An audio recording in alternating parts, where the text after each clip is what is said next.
Assalamualaikum warahmatullahi wabarakatuh. Waalaikumsalam. Yang saya hormati Ibu Ketua CKK FT 05, yang saya hormati Ibu Restu serta Ibu-Ibu anggota PKK FT 5. Alhamdulillah hari ini dalam kondisi cerah berawan kita berkumpul di tempat ini Balai RT 08 Dukuh Kabupaten Garusa. Saya di sini memenuhi undangan Bu Restu juga, seperti itu juga saya diundang oleh Bu Restu untuk menyampaikan beberapa hal. Namun sebelumnya, mungkinkah perlu perkenalan Bu? Perlu. Nama sudah disampaikan oleh Bu Restu tadi. Pekerjaan juga sudah. Wajah nggak perlu nggak perlu buka masker ya, karena kita harus sesuai dengan protokol, jadi nggak boleh buka masker. Saya tinggal di rumah dinas di Turusan, ya, di belakang SDT Garusa. Jadi kita tetangga dusun. Dan saya kalau aktivitas belanja juga di sekitaran dusun sini ya, karena warung yang terdekat itu ada di toko ini. Kalau mau ke pasar harus nyebrang gitu. Untuk menyingkat waktu, ya, Ibu, karena kita hari ini juga sudah sore, ya, langsung saja. Judulnya dari Bu Restu ya, saya menurut Bu Restu ini materinya. Kebetulan juga saat ini kita sedang mengalami masa pandemi, ya. Kalau sebelumnya sudah eksa ya Bu, ya. Sampun hafal ya, corona ini apa tuh? Sampun gitu. Sampun corona ini bosan nonton ya. Pas di Chelsea undangan Bu Restu, corona meneh, bosan Bu. Nggak boleh corona baik gitu ya. Ya Bu, sejak Maret ya Bu ya, tanggal 2 Maret itu ada kasus pertama masuk di Indonesia yang diumumkan oleh pemerintah ya, sampai dengan hari ini itu sudah lebih dari 100.000 orang terkena infeksi dari corona ini. Corona itu apa sih sebenarnya? Corona atau COVID Bu yang benar? Semua benar. COVID itu kepanjangannya corona virus disease, penyakit yang disebabkan oleh virus corona.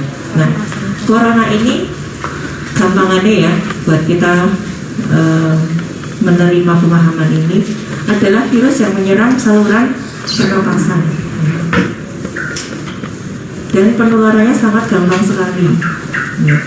Jadi menularnya langsung ke organ pernapasan, yang mana ketika seseorang itu sudah terkena virus corona ini, itu nanti akan terjadi gangguan ketika dia bernapas ya, akan terbentuk cairan berlebih di paru-paru sehingga dia sesak ya. Jadi kebanyakan yang sampai pada kasus kematian itu adalah yang gagal dalam pernapasan. Jadi saking penuhnya di dalam paru-paru itu cairan ya. Oleh karena itu kalau sudah sampai taraf yang sangat parah itu biasanya harus dibantu dengan alat ventilator ya. Jadi seperti selang pipa yang dimasukkan dari mulut langsung masuk ke paru-paru ya. Itu tindakannya sakit sekali dan sangat berisiko. Biasanya yang dipasang seperti itu orang-orang yang sudah sudah kritis ya, sudah nggak bisa lagi dibantu pakai oksigen dari hidung, jadi harus dibuatkan jalan gitu. Nah, nanti untuk penularannya juga akan saya sampaikan, namun terlebih dahulu biar kita masih diceritain gitu, kok serem banget ya sampai kayak gitu harus dipasang alat gitu ya. Jadi kita bisa menghindari, mencegah, dan memang harus ya. Siapa sih yang mau terkena virus corona ya? Kayak terkena terus sesakan begini, nggak mau kan ya Bu ya. Nah caranya itu bisa dengan germas atau gerakan masyarakat hidup sehat. Mungkin kami dari puskesmas sering ya, datang ke ibu-ibu atau ibu sering mendengar kata-kata germas, kampanye germas dari caranya ya biar kita bisa terhindar dari corona ini itu adalah dengan pertama makan makan yang seimbang. Okay. Jadi kalau di sini ada gambar piring yang dibagi-bagi ya, buah-buahan ini ya, ada 1/8. Nah, 1/6 ya, 1/6 bagian. Kemudian sayuran itu 2/6 ya, atau separuh. Buah dan sayur itu separuh dari piring ya. Jadi boleh sayurnya yang banyak, boleh buahnya yang banyak ya. Jadi dua makanan ini harus sebanyak atau separuh dari porsi makan kita ya. Kalau dalam sehari itu sesuai dengan anjuran itu adalah 5 mangkok. 5 mangkok sayur itu dalam sehari. Kemudian dalam sehari itu 1 orang ya. Terus makanan pokok itu ada yang bisa beras, bisa jagung ya. Itu tidak lebih juga dari separuh ya. Kemudian sisanya baru lauk. Jadi yang banyak porsinya adalah harus apa ya, dan sayurnya. Tapi kalau untuk anak-anak biasanya susah ya makan sayur, termasuk juga anak saya. Yang pertama, ibu-ibu mulai diperhatikan untuk konsumsi banyak sayur dan buah ya. Apa saja boleh, tanam sendiri lebih bagus. Tidak harus buah yang mahal, tidak harus buah kiwi, buah anggur ya. Malah justru sekarang dianjurkan untuk ini kearifan lokal ya. Jadi buah-buah lokal yang kita tanam sendiri ya, pisang, pepaya seperti itu ya. Dan setiap hari diupayakan mengkonsumsi ya. Kemudian dengan rajin olahraga dan istirahat cukup ya. Setiap hari butuh 30 menit untuk aktivitas fisik ya, ibu-ibu ya. Sekarang banyak sekali ya di jalan-jalan itu yang pakai bersepeda ya, karena mereka berpengen juga untuk menemukan kebugaran. Dan kami pun di puskesmas, kalau ibu sering datang ke puskesmas setiap jam 10 pasti ibu-ibu melihat kami senam ya. Itu juga upaya kami untuk menjaga kebugaran kami gitu ya.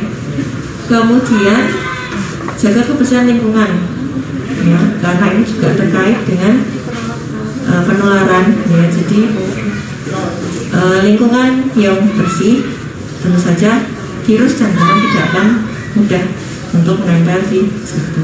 Apalagi saat ini kita di masa pancaroba ya, perubahan ini.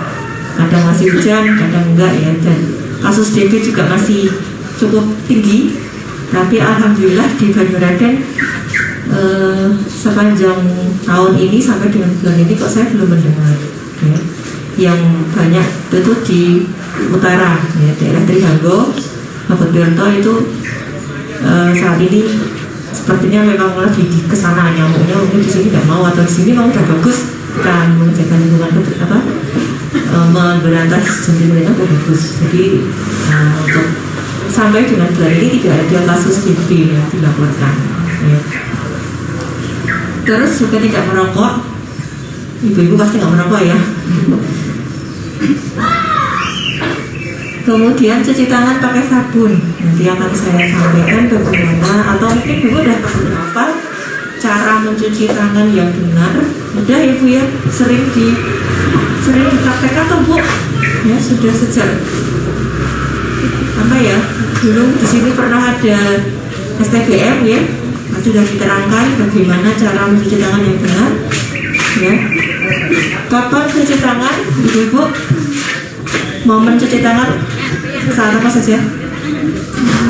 Saat sebelum makan nih, kemudian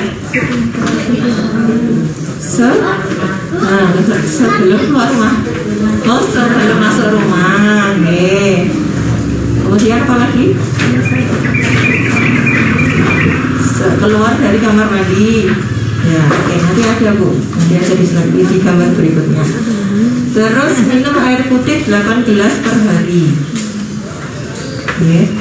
Air putih saja, dan ini minimal bu ya, bukan maksimal ya, tapi ini minimal ya. Setiap orang harus minimal minum 8 gelas air putih setiap hari ya. Kemudian makan makanan yang dimasak sempurna dan jangan makan dari daging dan hewan yang berpotensi menularkan. Kalau kita tahu virus corona ini pertama kali muncul itu di daerah mana Bu? Cina. Itu dari apa Bu? Kelelawar dari hewan ya.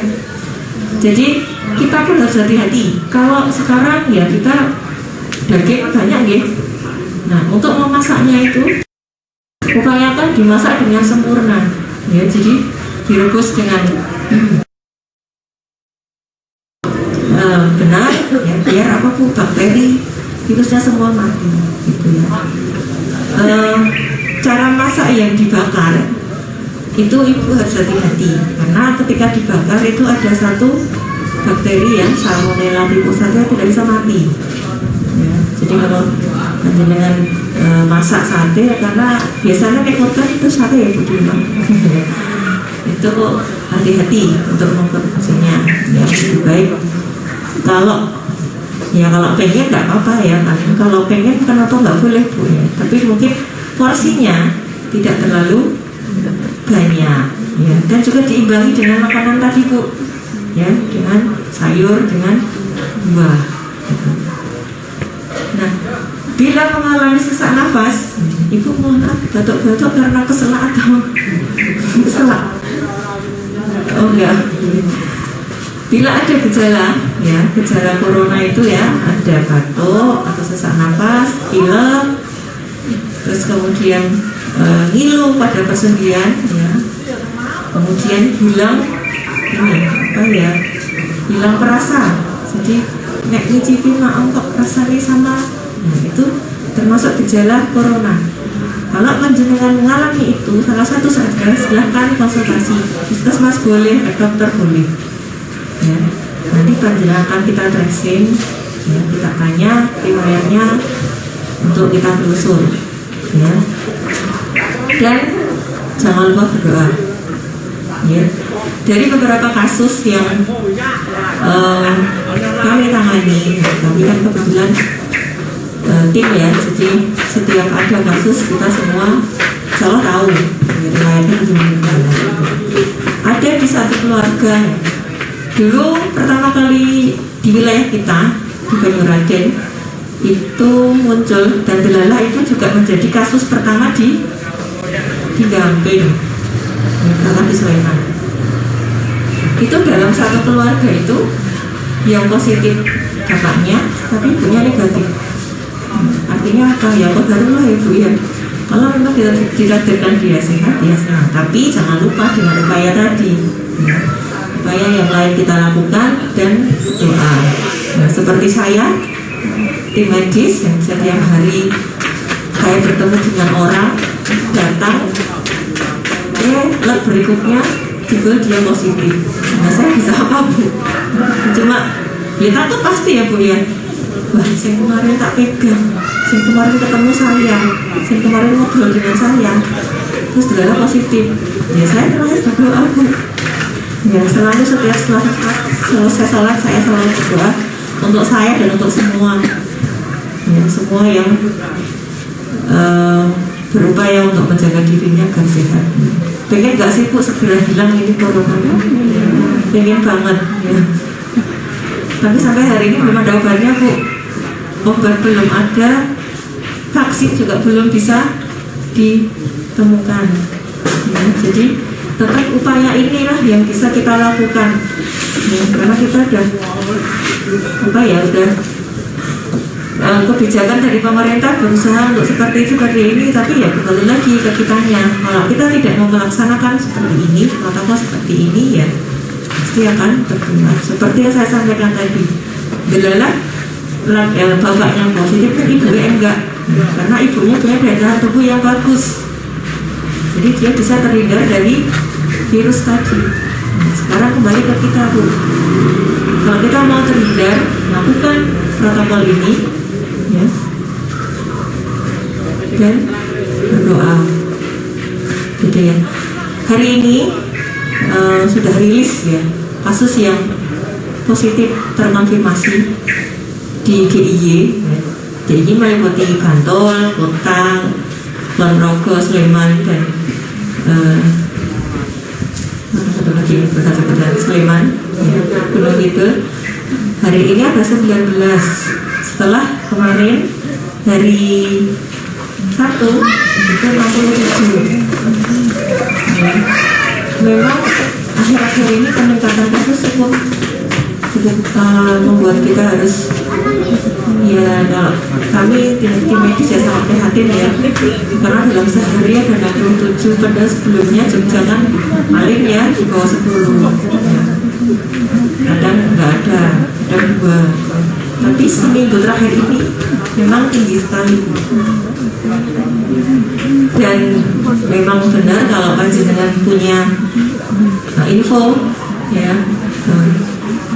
banyak tenaga medis yang terkena, benar, ya. Teman-teman kami memang saat ini juga banyak yang sudah harus karantina, sudah harus istilahnya tidak bisa aktivitas, tidak bisa kantor seperti saya, karena memang dia terkena COVID. Jadi kalau ada berita puskesmas sana tutup, betul itu adalah karena salah satu karyawannya ada yang positif.